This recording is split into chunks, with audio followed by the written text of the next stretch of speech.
Maarifa sasa hivi yamekuwa ni mengi na yamekuwa yanapatikana sehemu nyingi, na especially Google, saizi TikTok, watu wana search zaidi maarifa huko. Sasa kuna hii kasumba ya kutumia dawa, antibiotics, anti-pain, hydrogen peroxide na kadhalika kwa ajili ya kutibu meno. Nataka leo nieleze kidogo ni namna gani ambavyo inaweza ikawa inaathiri ama ikawa na athari kidogo kama usipopata matibabu sahihi kutoka kwa mtaalamu wa kinywa na meno. Unapotumia dawa kama antibiotics, hydrogen peroxide, anti-pain na dawa zingine zote, lengo kubwa huwa ni kupunguza maumivu ambayo yanatokana na ile shida ambayo unakuwa umeipata. Lakini bahati mbaya ni kwamba ile dawa mara nyingi huwa haitibu kiini cha tatizo, lakini mara kwa mara inakuwa inapunguza tu maumivu.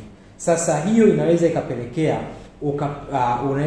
inaweza ikakupelekea zaidi kuharibu jino lako au kuendelea kuliua taratibu jino lako bila wewe kujua. Na mara nyingi hii imekuwa ikiimpact zaidi, tunajikuta kwamba unapokuja kufanya uchunguzi baadaye unakuta jino limekwisha kuharibika kabisa na haliwezi kabisa likatibika kwa njia nyingine ya kitaalamu.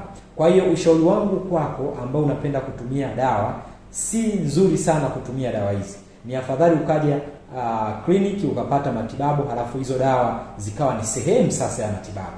Nadhani wengi watakuwa wamefanya na wametumia njia hizi, na wengi watakuwa wanafahamu namna ambavyo wamepata athari kubwa zaidi baada ya kuwa wametengeneza athari ya muda mrefu kwa kutumia hizi anti-pain na antibiotics. Sasa mimi nikushauri tu, unapopata changamoto ya tatizo la kinywa na meno, muone kwanza mtaalamu wa afya ya kinywa na meno akushauri na akufanyie matibabu ambayo ni rasmi, ili kusudi usije ukapelekea kuling'oa au kupoteza jino lako.